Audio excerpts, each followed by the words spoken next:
The US operation against Iranian-backed Houthi forces in Yemen has already cost nearly $1 billion in less than 3 weeks, but its effectiveness remains limited, raising concerns about the need for a ground operation. According to CNN, Washington maintains that the air campaign is showing results. National Security Advisor Mike Waltz confirmed that several Houthi leaders had been eliminated. However, each new airstrike appears to only strengthen the resistance. According to analysts, up to 80 Houthi military officers may have been killed in the strikes, but the leadership of their military and political factions, as well as some missile systems, remain intact. Militani media outlet says that meanwhile, the Houthis have declared their intention to expand their list of targets to include the United Arab Emirates, which supports the government opposing them in Yemen's civil war. In response, Saudi Arabia has raised its air defense forces to a state of heightened readiness. Undoubtedly, the US campaign has significantly weakened the combat capabilities of the Houthis.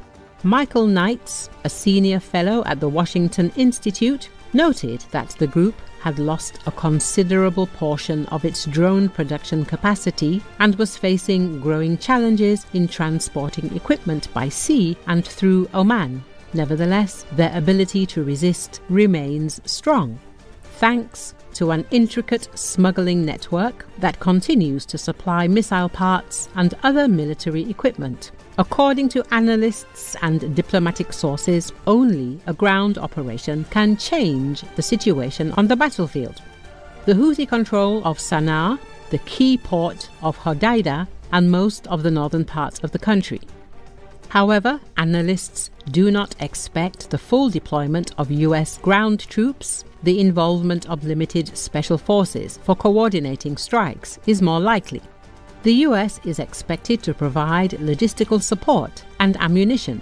The UAE is expected to silently support the operation, as they have been assisting government forces in Aden for a long time. Militani media outlet says that Saudi Arabia's position is less defined. Riyadh fears retaliatory strikes, as the Houthis could target oil infrastructure with drones and missiles. At the same time, the US has expedited the delivery of air defense systems to the kingdom. Diplomatic sources report that preparations are currently underway to coordinate a ground offensive from the south, east, and along the coastline. The operation is expected to involve the navies of the US and Saudi Arabia to regain control of the port of Hodeidah. It was recently reported that Iran had instructed its military to withdraw from Yemen in response to ongoing US strikes on the Houthi group. A senior Iranian official explained that the decision was intended to avoid direct confrontation with the US in the event of Iranian military casualties. Tehran believes that the Houthis may lose their influence in the near future, perhaps within months or even days, making continued support no longer viable, as explained by a source to The Telegraph.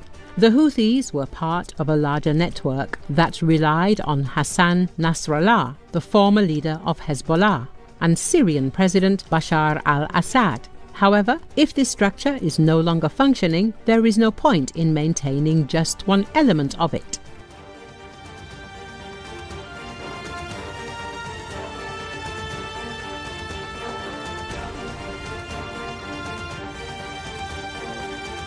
Thanks for watching, and please remember to like, subscribe, and share this video to stay updated with the latest breaking news from DesBuzz 24.